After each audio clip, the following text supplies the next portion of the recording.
Max Schulman. I'm an assistant professor here at UCCS, and I'm really honored to be moderating this prologue that is one of many tonight, The Power and Politics of Arts Criticism, where we are going to discuss the work, importance, and future of arts criticism writ large with some wonderful people who have come to speak to us. To begin, however, I'd like to pass this over to my colleague, Dr. Kevin Landis, who is the director of the Prologue, where he's going to tell us about the program. Thank you so much, Max. And no one tuned in to see my face, so I'm going to just say very quickly, thank you, Max, for producing this talk, and to our guests. It's going to be a wonderful talk. The only reason I'm coming on is because we are coming to the end of our season, a season that has been trying, to say the least, for everyone in the whole world. And Prologue has transitioned to the digital format, and I just want to extend a thank you to all those people who have watched the many talks that we've done over the past year. Since, you know, our first one, I think, was 2 weeks into our lockdown, and Jay Duckworth joined us, and Rachel Chapkin, and it's just been such a wonderful year. So those of you who have stayed with us, even in this Zoom or Teams format, we appreciate it, and we look forward. We're already planning a season next year, and tentatively, knocking on wood, keeping our fingers crossed, hoping we can do it in person. So it is my pleasure that we've been able to present this, and it is my deep pleasure that I can turn the rest of this over to Max and go and watch this with my students in the other room. Thanks, Kevin, and thanks to all who support a prologue from the Chair of VAPA, Dean of LAS, the Chancellor, and TheaterWorks.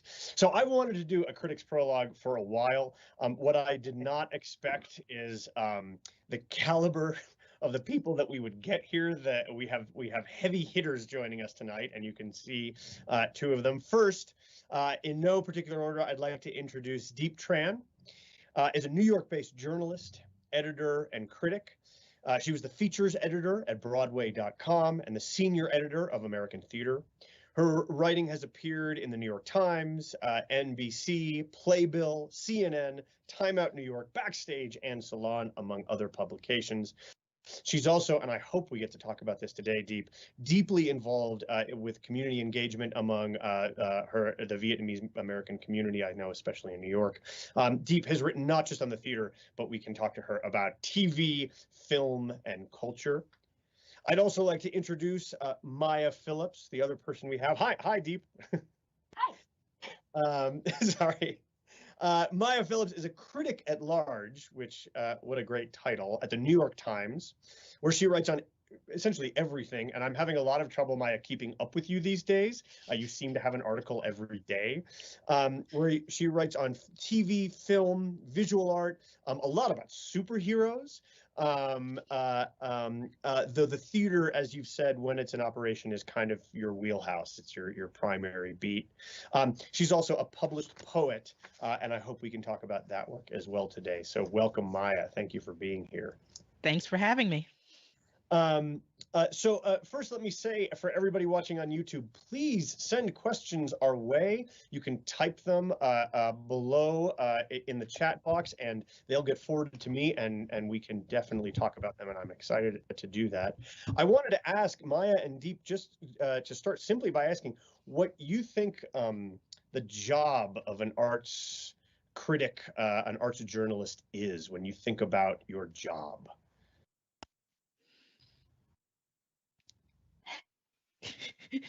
How do we do order now? Like, I think since the little screen is on you, Maya, like I think you're supposed to go first. Oh, now. I mean, it's on you, right? Okay, fine. I'll go. For myself, I feel like part of the job is documentation, meaning you are a witness to the art form. You are contributing to the record, like this thing happened, this is how it was. And the other part of it, I think, is to start a dialogue about that art, and that means to engage in the criticism. That means, what is this doing well, what does this need work on, and not necessarily just giving a thumbs up or thumbs down. I don't have any interest in that. I am interested in thinking through a work and having that kind of thoughtful dialogue with readers via this art form. So that's my take on criticism. Yeah, it's funny that you asked that, Max, because I've actually started doing some teaching as one of the many gigs I do now as a full-time freelancer. So I was teaching a theater criticism course, and that's one of the questions I ask my students, which is like, what is the job of a theater critic? And what I tell them is the job has many facets, and it really depends on who you are writing for. So like the nuts and bolts of it is depending on what kind of publication you're writing for, that dictates how you go about writing your review. Like, for instance, I've written for Time Out New York, which is a really different kind of writing than writing for American theater because Time Out New York is a consumer based publication. It's the job of Time Out New York is to tell you what you're supposed to see. Yeah, should you see that? Should you not? Versus with American theater, like I have, 3,000 words at a time to really go deep into something. So I can contextualize things, I can educate audience, I can give my very passionate opinion about something. And so the job differs based on that. But I feel like for me personally, and this is what I tell my students, which is you have to find your own purpose for what it is, for why you're writing the thing, because writing is a very hard job after a while if you do it as much as me and Maya do. And so after a while you're just trying to figure out like, okay, how am I going to get to the finish line on this article? Because I have 5 other ones I have to work on. But for me, like the best thing whenever I'm writing is I'm figuring out how to talk about something, and I'm figuring out the language for what I think about it, how it's what the issue is, and hopefully by me figuring out how to talk about it and my own feelings about it, like I can help articulate. I can help the readers figure out how they feel about it too, which is what I try to do when I'm writing about really big issues like representation and appropriation and all of those things. That's so great, and really brings me right to the next question that I hope we can get into, which is, I love that idea, Maya, of witnessing, of documenting, and I think of both your writings, walking away from them, having a sense of, okay, I know what this looks like. I know what is beautiful or what certain moments look like, and now but I've also been helped to decide whether I want to experience it myself. But then also to the last thing Diep said, I wonder if you think there is naturally an activism to the work that you do, and whether that's something new or whether that's always been part of this job description. I feel like I've had this kind of conversation with a friend of mine who's also in publishing. And so we talk a lot about criticism and just what magazines and what newspapers are doing what. And she likes to talk about it in terms of the project that a certain critic has, and not necessarily like one singular project, but like the project in the sense of what is your reason for doing this, like Diep was saying. And I think I have gradually come to realize that my project is just intertwined with my identity as a young Black female.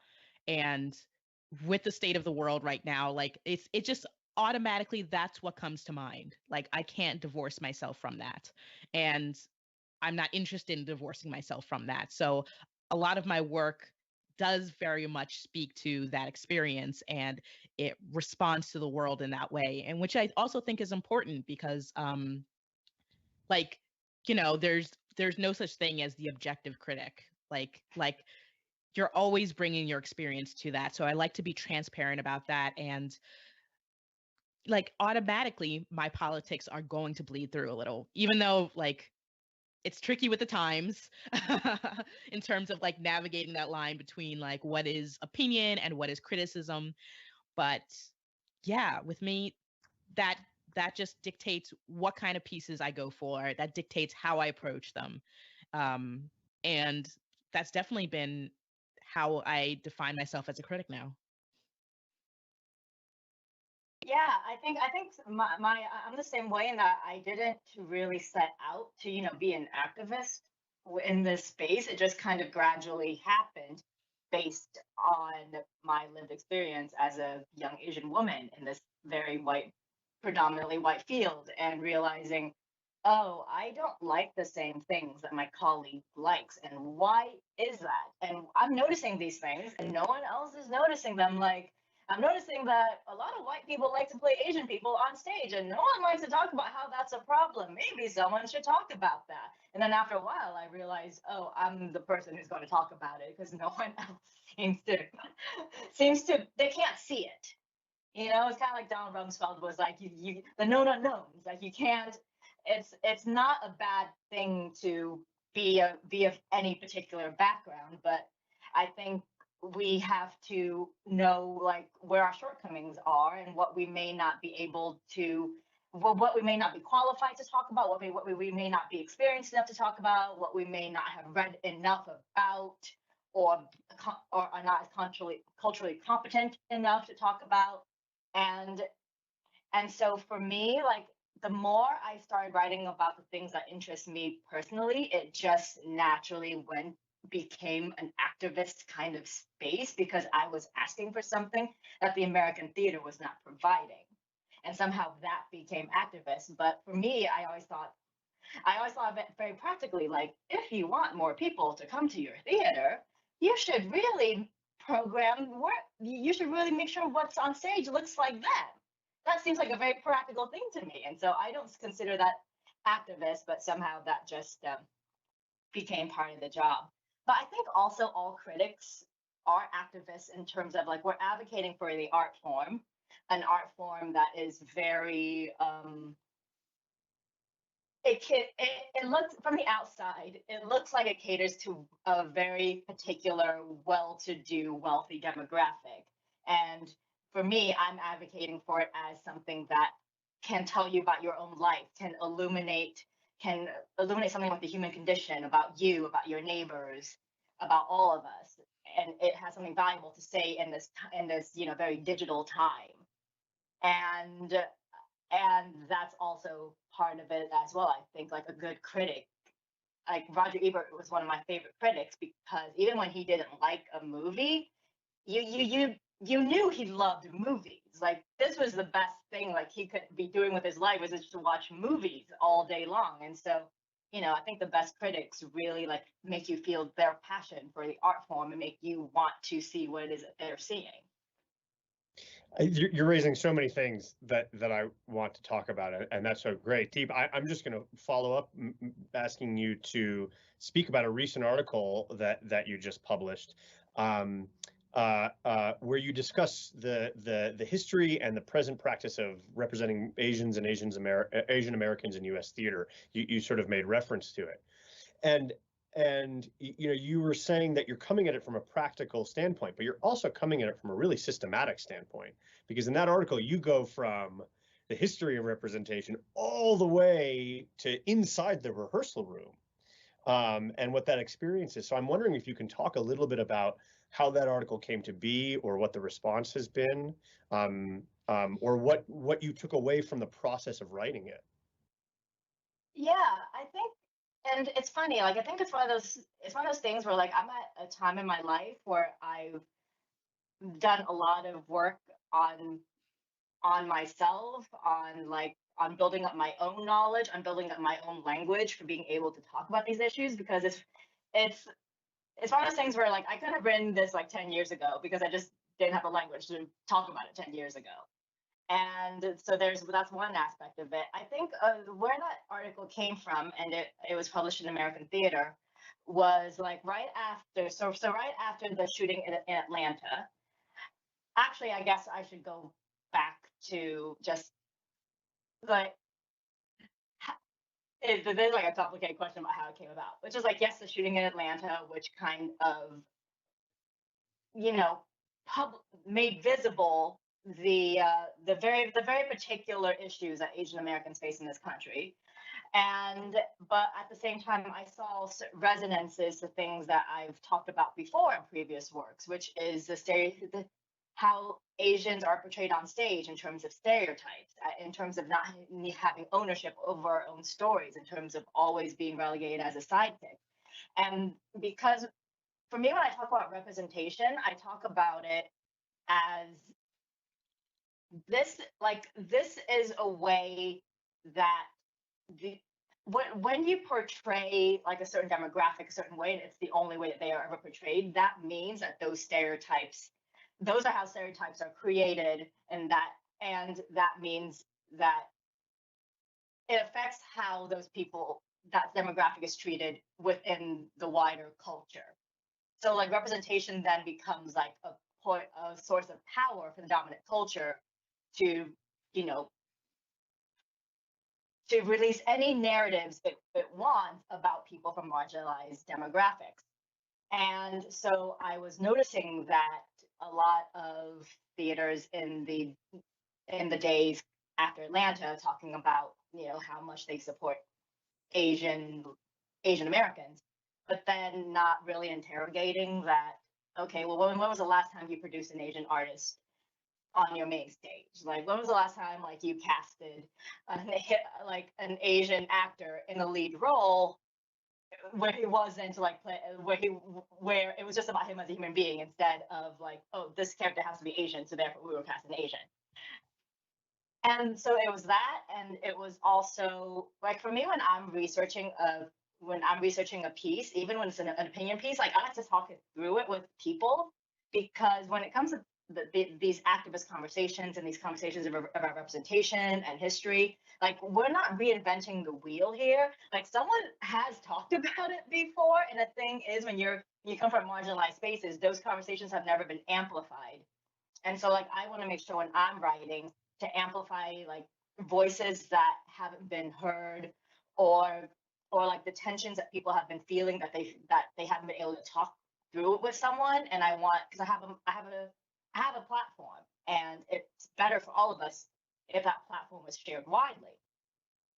And so it was that, and I think my brain is always trying to connect different things together. And so I noticed that it's because, oppression doesn't just come from one source. It's usually a myriad of sources coming together to marginalize somebody. And so what does that look like in the theater? It looks like all of these things that a lot of people can't, like, it was so funny when I was writing it, like these artists were talking to me about like how they never articulated what they were saying to me before, because they had just internalized all of it, and they hadn't, and like in talking about it, like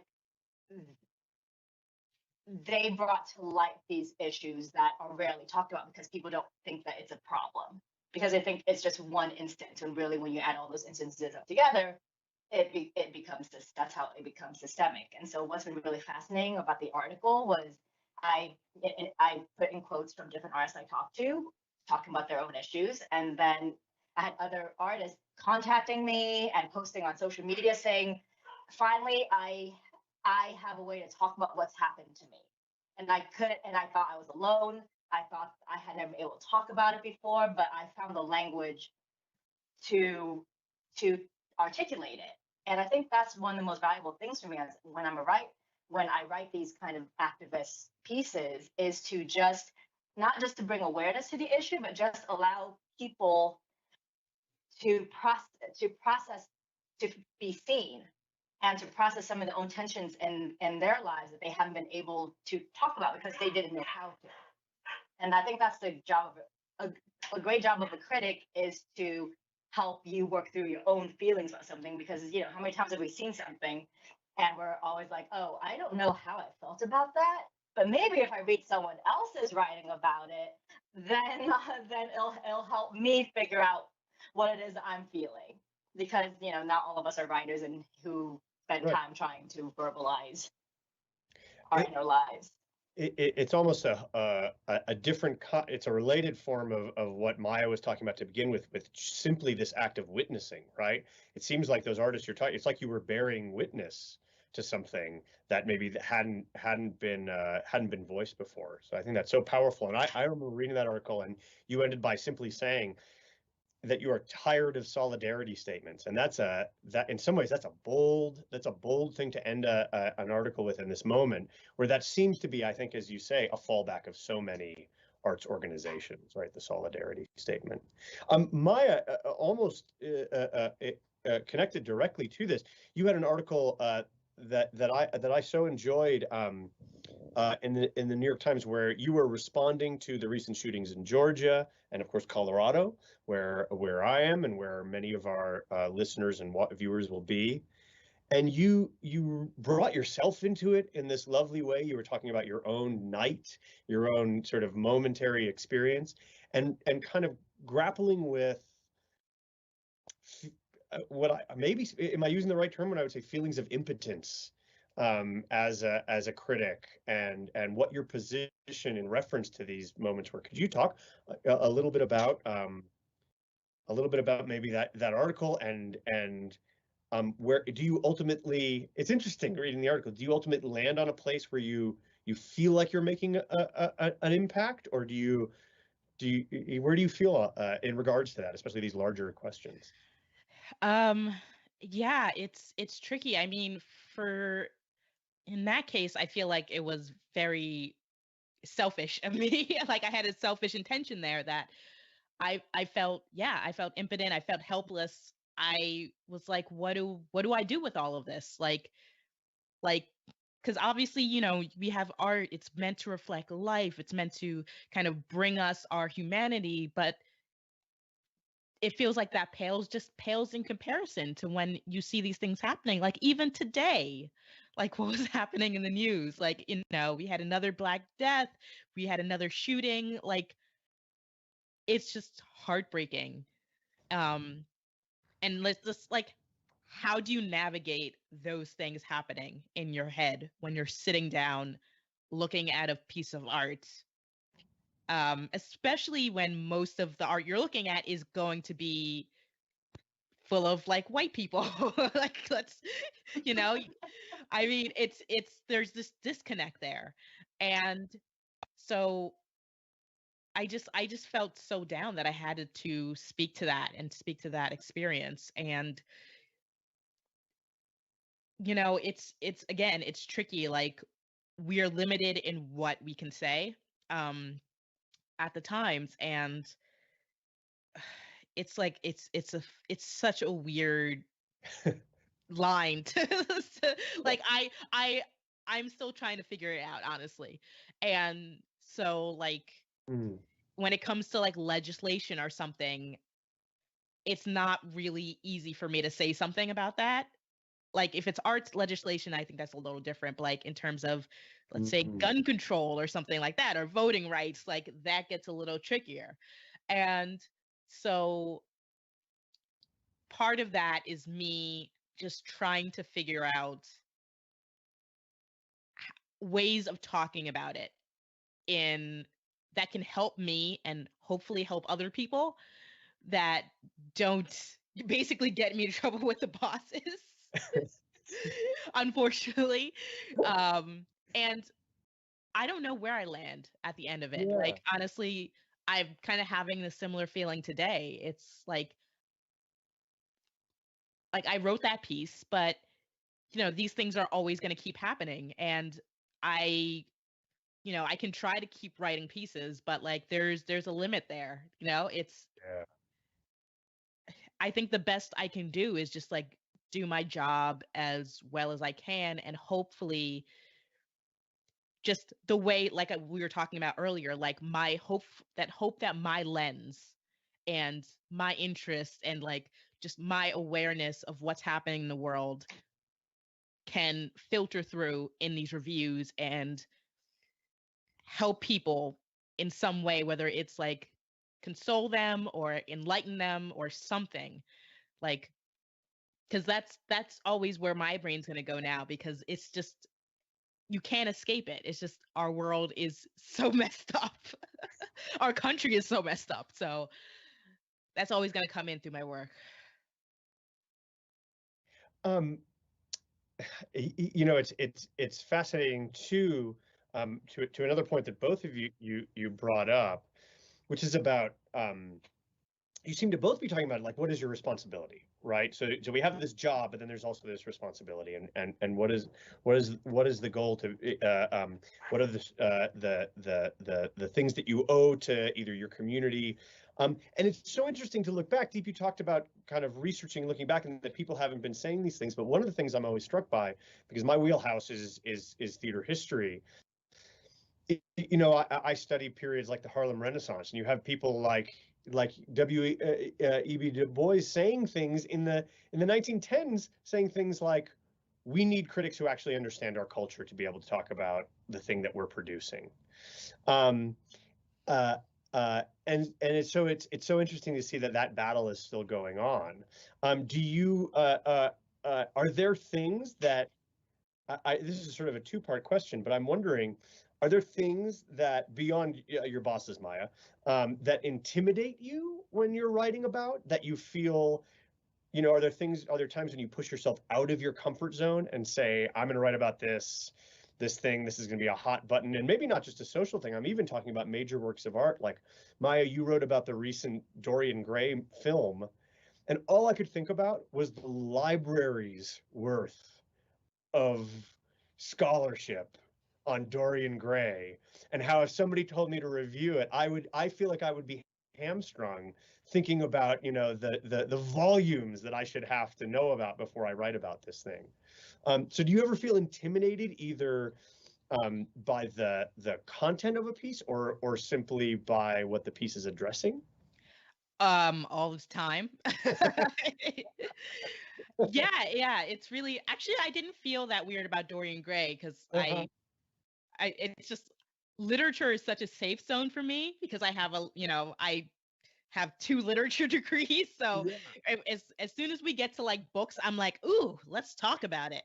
But like, yeah, I feel like I'm still young and there's a lot of shows I haven't seen or like I didn't, I was just not old enough for.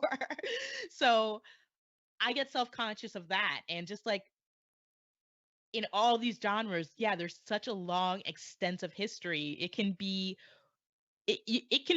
paralyzing when you think about it. And honestly, I've talked about this with Tony Scott, who Mhm. is just wonderful. And he was one of my close friends at work, and we talk about criticism all the time. And he was like, "Yeah, I knew nothing when I started the job. Like, I didn't know anything about film. I was like, why'd they give me this job? I'm just some random kid.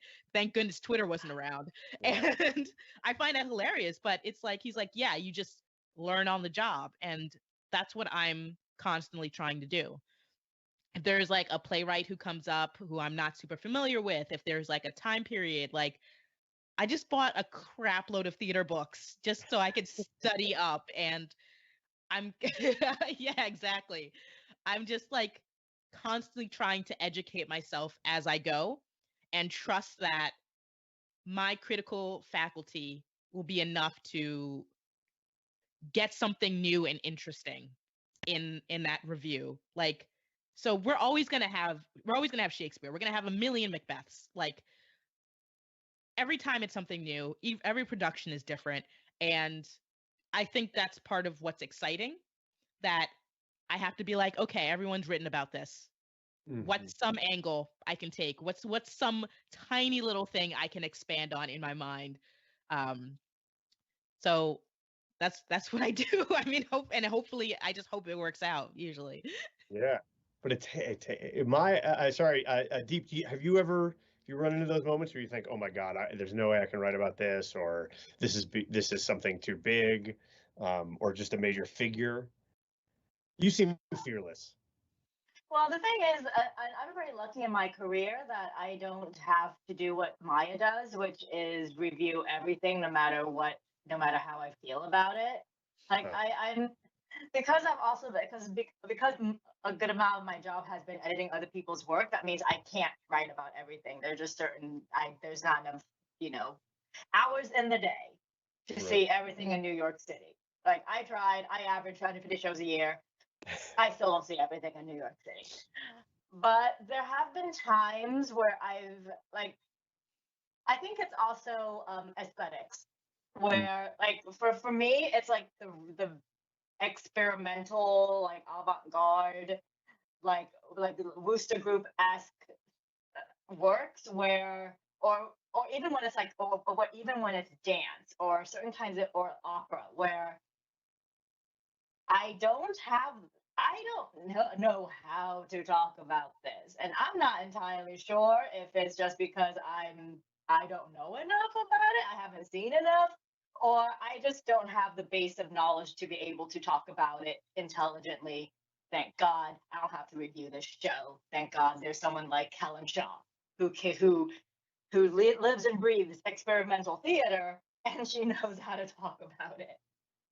So it's so yeah, like so much when I feel like when we talk about like conversations around like, oh, who's qualified to write about what, like we always talk about in terms of identity, but not also about in terms of aesthetics and in terms of and in terms of medium, because theater expand is so vast now that you just do your best. Like you literally cannot write about every genre of theater well, because it goes from classic to like wordless dance pieces. And so one person cannot cover all of that, and they should not feel obligated to. But the structure that we live in tells you you kind of have to. But what's always helped me when I've had to write about stuff like that was because I've also been a reporter. So most of the time I just let the artist tell me what it is that they were trying to do with it, and I just leave with that. Because at the end of the day, there's always some kind of theme in there, or some message or a deep impulse of trying to get across, and that's something that I can relate to. That goes beyond aesthetic. So I want to ask, can you have relationships with artists? Do you have relationships with artists and still review their work? I think the Times mine would have a different answer than I would, because they're stricter over there. Yeah. I have to be very careful about how I navigate my relationship with artists. I mean, it's the reason why I don't write as many poetry reviews.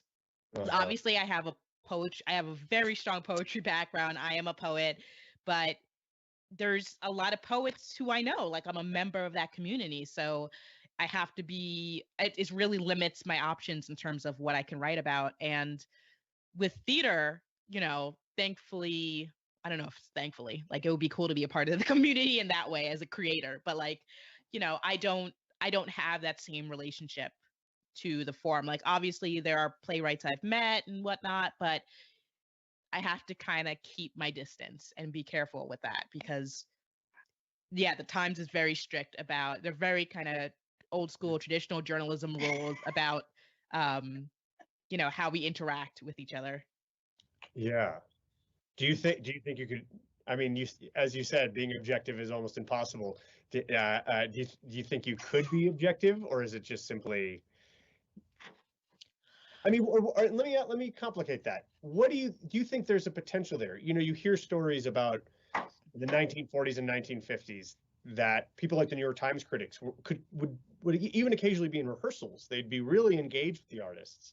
They'd be talking about kind of expectations. Have we lost something by losing that direct back and forth between qualified art critics and creators? I mean, yeah, I think I do admire those kind of stories from back in the day, but I think it's just different. I think there are peers within the community who can do that same job, but for us as critics, I think that that would hinder the creative process if we're going to come in rehearsals. Like I don't think that's our role now. I think it's like we're supposed to experience the completed thing. We're supposed to come to it like an audience member and tell other potential audience members like what's going on here, like what is happening on stage, what's good and bad. Like that's what it is. And yeah, I think there's certainly like value in the other way, but I feel like it can get sticky very easily, like you have to like navigate egos, and you have to kind of, there's the friendship element. You don't want to hurt feelings, or maybe you do want to hurt feelings. Like, I personally don't think that that's really something that like should be going on right now. Like I'm kind of, but then again, I also have like the journalism background where where I feel like every publication I've been to was like, be careful, like journalism ethics. So that's also my background. those sticky ethics. But Diep, I saw your interview with Lauren Gunderson. You two were buddy. I saw that. You were all types of friendly with each other. Well, the thing is, I'm friendly with artists because I'm like I hosted my sister's baby shower. Personality, and so I think there's some of that as well. When you are a public persona, as I am, and you put some of your life on social, then you build that sense of familiarity with people. And the thing is, like me and Lauren, like because I'm also a reporter, like I've talked to these playwrights multiple times. Like I know these artists because I followed their work over years and years, and so there's an inherent respect there. The fun thing is I've never actually had to review Lauren's work, which would be a whole different thing. But the thing is, yes, for like every journalist has a different way of going about it. Like, and it's based on what I think they're comfortable with versus what their publication tells them to do. I was never at any publication where I was told not to be friends with people. But the thing is, for me, as a person who looks at the field very critically and can be not so nice sometimes, it's better for me mentally if I don't become close friends with anybody. Otherwise, we're going to have a problem when I'm going to have to call you out on social for doing something problematic in your show. But the thing is, like, and for me, there's a difference between like friendly, like, oh, I'll get a drink with you sometimes to talk about, the state of the industry, versus you're going to invite me to your kid's baby shower. Right. Let me remind everybody watching on YouTube, you can type your questions in and they will get sent in, and we can ask Maya and Diep. We have one question, Jolynn. I'm going to get to your question. That's a great question. First, I'm going to ask one of the questions. Both New York Times and American Theater, I think we consider them, and they position themselves as national papers, and yet they're also but in a country as big, as huge and diverse as the U.S., how do you think about your audience when you write? Who are you writing for? And do you think there's, will you ever do enough to really capture the diversity and size of something like the U.S. theater scene from your positions? You're both New York based. But who do you write for when you're thinking about it? There was I remember when the New Yorker was first published, somebody asked the editor, and he said, somebody asked him who he wrote for, and he said something along the lines of, well, not a lady from Duluth. That it wouldn't be a lady from Duluth who would read the New Yorker, is what he said. And so I'm wondering today, who are you thinking about when you write? Dude, the people from Duluth are who's buying Broadway tickets. Like, that's how you know it was 50 years ago. So are you writing for those? Yeah, that's right. It was 50 years ago. Is that what you have in mind? Are you educating the Midwestern tourist as they show up? Well, the thing is, American Theater positions itself as a national publication, but it's mostly an industry publication. So I assume that people who read it are theater professionals like you and everyone on this call, who have a base of knowledge coming in, and so I don't have to do as much explaining when I pull like a 100-year-old theater reference.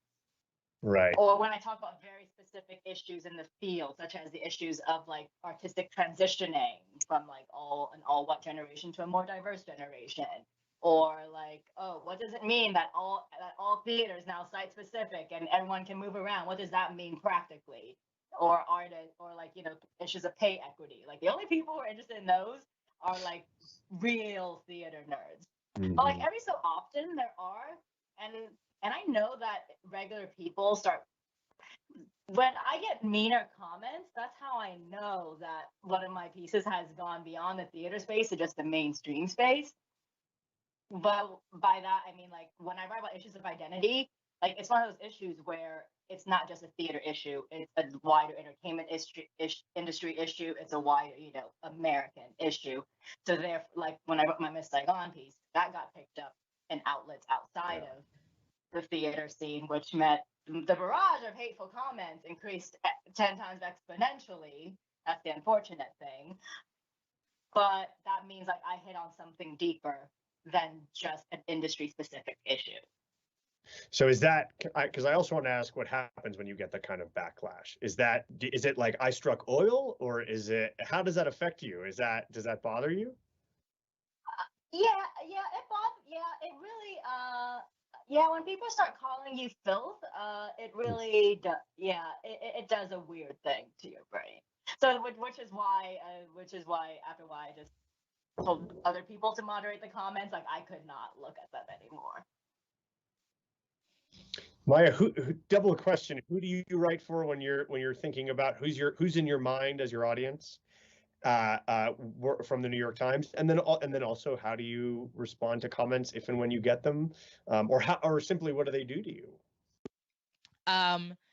So I'm terrible, and I'm an obnoxious New Yorker. I was born and raised here, and I also, funny that you mentioned that little story, like, I also worked at the New Yorker before I was at the New York Times. So Right. I feel like I do have a very New York centric view, and that's usually who I think of, because it's like, I just can't be everywhere. I can barely, like Diep said, like, I can barely see all the things in New York. Like, I can't even do that. So I definitely hope once because I started at the Times in the middle of this, like, so I'm hoping when we come out of this, like, there will be opportunities for me to cover other theater in other places around the country and elsewhere. But, like, I think right now, especially now that theater is starting, like, live theater is starting to come back, our culture reporters have been doing a lot of that work. And because there's also, like, those reporters across the country, and, like, they're keeping an eye on things, like Michael Paulson just has his eyes on everything. So I'm just grateful for that. So, and in terms of the second, I get the most anger when I talk about nerd culture. If I, God forbid, I say something a little negative about a superhero, like a Marvel movie or something, or if I decide to talk about feminism in, like, in again, like a superhero show or something like that, it's like WandaVision. Yeah. It's just like the trolls just come after me, and it really shook me. I think when I first started at the Times, like, I'd gotten comments before, like when I was at the New Yorker, when I would write a piece, I would get some emails from people, and they would be like, getting, like, really strangely personal, be like, oh, you must be unhappy with your life because you wrote this negative review. I'm like, actually, I think my life's okay, but I mean, at least before I got this email. But so yeah, people take things really personally, and it's, once I started at the Times, it's just like so much of a larger platform. People just come at you for everything. And yeah, it really had me doubting myself at first, and I was really kind of internalizing some of that stuff. But I've learned to divorce myself from that more, and, like, mentally prepare myself, because I know in advance what those pieces are going to be that are going to get a lot of response before. So I feel like the whole time I'm writing it, I'm like, okay, we're gonna get some angry dudes in your inbox. It's gonna happen.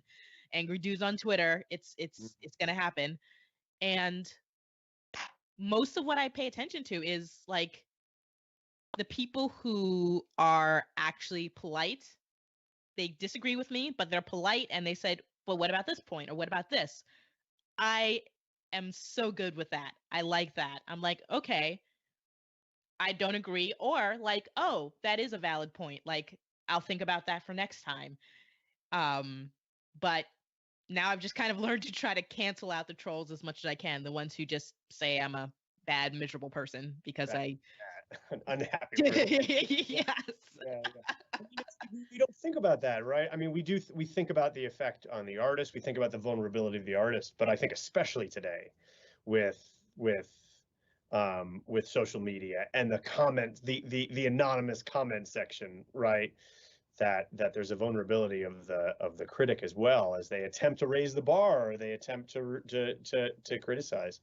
Can I ask you, because both of you brought it up, Maya brought it up, but can I ask you to reflect a little bit about the state of things right now under COVID and the pandemic?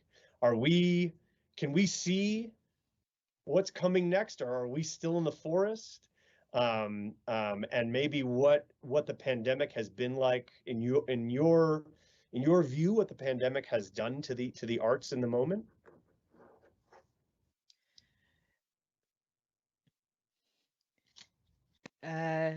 Diep, do you want to go first? I can ask simply, like, what has surprised you, or what has excited you during this last year?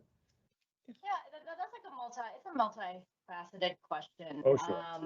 Yeah, and I'll give you one that I just articulated for the Washington Post, which was what's been really delightful is the pandemic has finally forced theaters to start streaming stuff, because theater is notoriously slow to innovate and embrace new technologies, which means that things that it was even behind opera in live streaming shows, so that those shows can go out to a wider audience and be more accessible. And so I'm really grateful now that the Actors Union has finally allowed like content from the Oregon Shakespeare Festival, from Dallas Theater Center, from like theaters from all around the country. Like, I can finally see those shows, and that's done so much good for me as someone who loves this art form and has been trapped in her house for the last year. What's been really disappointing to me has been, because I know, like, intellectually, I know that when people are asking for change, there's always going to be hesitancy, and there's always like it's going to be hard. There's always going to be people who are forces who want to pull it back in the other direction. But that still doesn't erase the hurt from, me getting an announcement that a Neil Diamond musical is coming to Broadway, or like a Scott Rudin investigation coming out, and like no one in the theater industry who were advocating for like Me Too and for anti-bullying practices, no one in the theater industry of note said anything. And so how much change does the industry actually want versus how much it is actually capable of is what I've been noticing during this time. So you think this has opened the opportunity for a reckoning, but you wonder whether we'll really have it or not? Yeah. Well, wonder if we can't, or if we're capable of it without. Yeah. What about for you, Maya? What has surprised you about this experience of COVID in the arts, in American theater, if you want? And what do you think of of the theater's response as an institution? Yeah, I mean, I feel like I'm pretty much on board with Diep's answer. Like, I've been really kind of pleasantly surprised at the theaters who have adjusted and have, made technological, just like the use of the technology and Zoom and whatnot has like been fantastic, and just the access to a bunch of new streaming theater from all over the country and the world, like that's so amazing.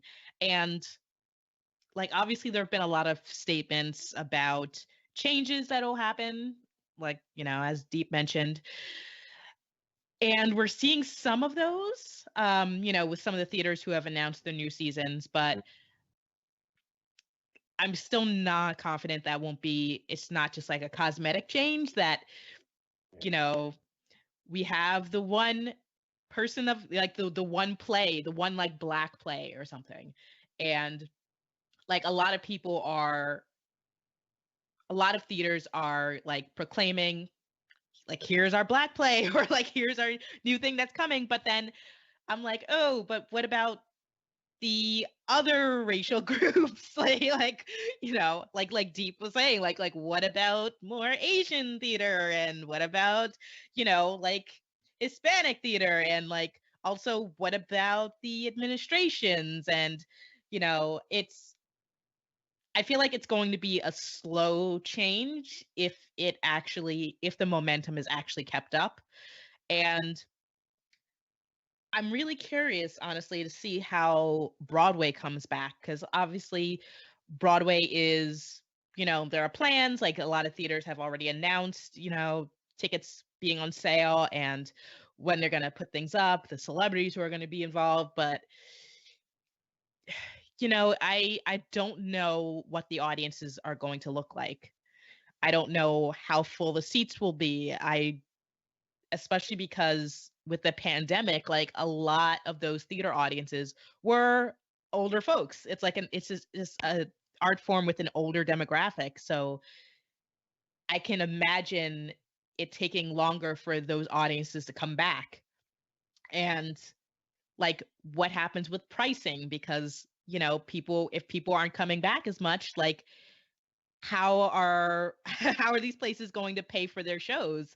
And if the prices go up even more, I mean, Broadway, like those shows were already prohibitive in terms of the costs, and that was also part of the reason why the audiences were so basically one demographic. Like, so I'm also nervous about all of that, and just like it's not going to be the same. Like, no matter what happens, it's not going to be the same when we come back. And I do hope that streaming is still an option alongside the live stuff, because it's just been pleasant for me as a person who was like running around Manhattan several times a week, like trying to catch all these shows and like squeeze them in my schedule. Now I'm just like trying to plot things out in my Google Calendar, just like which Zoom to go to. But still, like, that's amazing that I can have access to all this stuff. So you're both excited about streaming. Oh yeah, please, Diep. Oh yeah. And just to add to what Maya was saying about the commercial emphasis of Broadway, and that's why when it comes back it might be up in the air, because like we know that theater, like we know theaters have to sell tickets, and we know they've had a really hard time the past year. And so like all the promises of change, like will it hold up in the face of financial pressures? Because the American theater believes that anything that is not middle brow on the couch with a white family is a risky proposition. So therefore, will there if there's financial pressures, will they still go for risky propositions, or will it go back to being more middle brow work? And I really hope the latter does not happen, but I will not be surprised if it does. So, I think this is a great question. Maya, you point out it's an older demographic. It's been this demographic for a long time. It's primarily white demographic, with a particular set of values. As critics, who are invested in this thing. You've raised questions of programming. You've raised questions of prices. What else comes to mind when you think about, what you want to see, where you want that energy to go? Are there some big moves you'd love to see that would really mean change? How would you like to see this play out moving forward? And what do you hope for next when we can come back into and be together?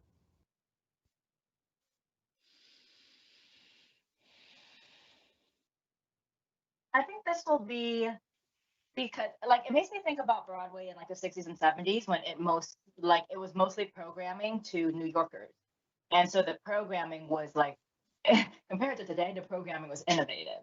Huh. And so I hope that when theater comes back, like they really focus on like what does the community look like? What does the community want to see? Because none of us like yes, people want to travel, but it's gonna be super hard to travel for a hot second. And we just came out of a recession. Like, do we all have spending money right now? Probably not. And so I hope like people really program, especially in New York and on Broadway, for that local audience and for younger audiences, so that more adventurous work can happen, more work that speaks to our current moment and makes the art form actually, you know, more relevant and speaks to the troubles of our times. Like I want and aren't and isn't pressured to like occupy a space for years on end. I want because the audience is there for it. Like I feel like theaters have proven during this time, the people who have started streaming things, they have found audiences outside of their regions. They found new audiences, and I hope that they take this energy and continue it and don't just go back to old practices that were just catering to the same 200 people. I totally agree with that. And I think along with that goes, I feel like this conversation was happening right before the pandemic, that about like audience behavior and just like the culture of theater and like, the kind of old school ideas of what is theater etiquette, like how do people react in the space. I think if there is new work, if there's experimental work, if there's work that is aimed toward different demographics, that can also mean, an experience that is more immersive, that is more reactive, and like that could be really exciting. And that's part of, I think, what would draw I say younger people really weirdly as a person who's 30, but like, yeah, people my age and younger to get to the theater. Yeah, it would just like, I think, rebrand the whole idea of what theater is, since there's this prevailing idea that theater is always dying, and that's because theater for many years often looks the same. Like there are proposed changes, but things don't change very much. So it would be lovely to see that. Well, Diep, can you talk a little bit about your community work? Because it sounds like that's right in line with what Maya is saying, that part of what you sort of talked in an earlier conversation that you're kind of turning towards the audience and saying, right? Is that right? Can you talk a little bit about the community work you've done within your community? Yeah. Well, I'm the managing editor of this website called Viet Fact Check, where we're creating bilingual content to help combat misinformation within the Vietnamese American community. I mean, misinformation is a issue that's affecting the world right now, and it's what led to the January 6th riot. It's what it has led to the rise of white supremacy in this country. And so we're just trying, and the rise of COVID misinformation, vaccine misinformation. So we're just trying to like really, go down to the community who does not always speak English and speak to them and educate them, because this current, media ecosystem does not not cater to them. And so I see it's like I see it like as separate from my theater work, Okay. but I see it as related, because what is theater? It is something that you put on for your community. And I think for so many of the larger institutions in this country, and I mentioned this in my article in my recent article in American Theater, it's like they don't speak to communities of color outside of when they need to sell tickets for shows. Yeah. And so they're not building relationships with community members that are outside of, their high paying subscribers. And so then there's this perception, like as Maya said, that theater is always dying, when not really. There is an audience for it if you would just try harder to actually connect with them outside of a capitalist, a purchase relationship. And and I think like theaters would do well to learn from grassroots organizing and smaller institutions if they want to learn how to expand their audiences. I'll ask Jolene's question that I put aside to send us home. It's a great way to end. What are some of your favorite topics, shows, work that you have written about?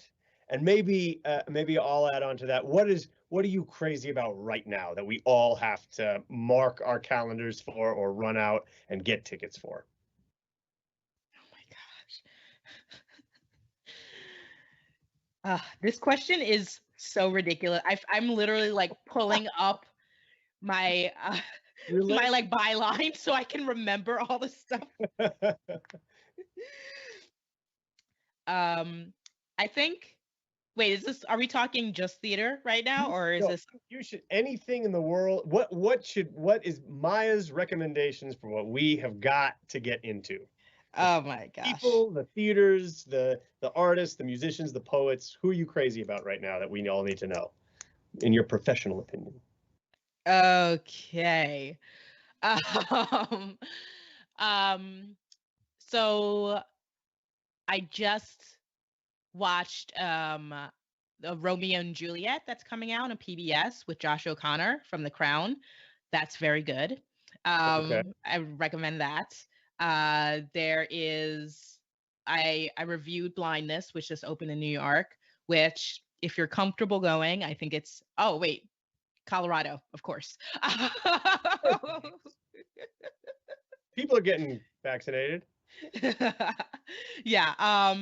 I really enjoyed WandaVision. I'm now enjoying Falcon and Winter Soldier in terms of nerdy things. I'm really excited for the Underground Railroad show that's coming out because I love the book. My gosh.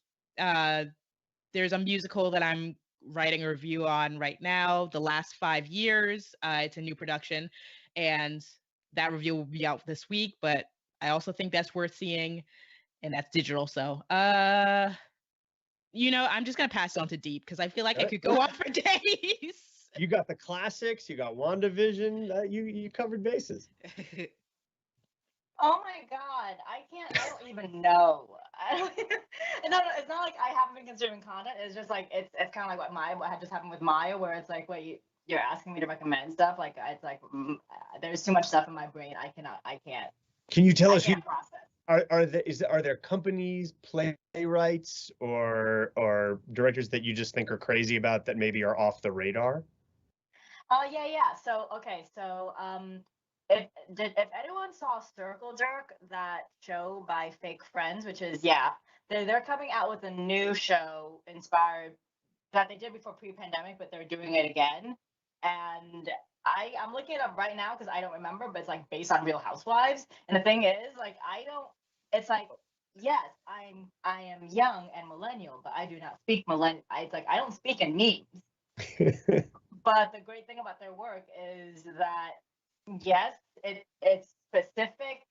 There's specific references, but like all great theater, you don't need to get all the references in order to get the point of it, and in order to feel like it relates to you in some way.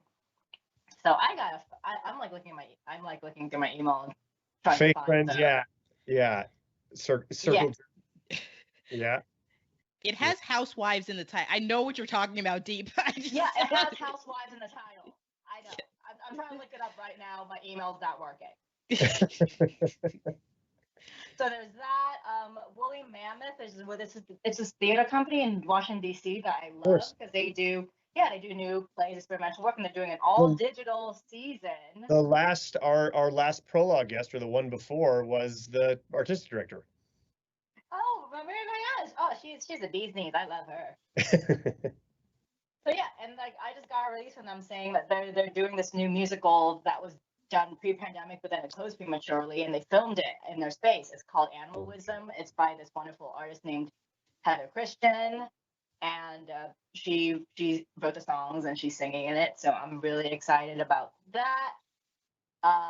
When theater comes back, people book tickets to the Cambodian rock band tour, Lauren Yee's play. It is touring. The rare play by an Asian American to actually get a touring opportunity. So if it comes to your town, please buy tickets. Do that. I hope they live stream it. I'm sure I'll come up with more. But those are what come. Those are good. Yeah. Those are good. Well, Maya Phillips, Diep Tran, I can't thank both of you enough for joining us, talking about your work and your views on where we stand and where we are going. And I'm so appreciative for you to have joined us for this Critics Prologue. And to all you who watched, thank you so much for signing on. As Kevin said earlier, Prologue has a lot more coming down the pike. And hopefully at some point in person, but I will say one of the benefits of the virtual world is that we get people like Maya Phillips and Diep Tran to join us on a random Monday night. So thank you so much. Thank you. Thank you all.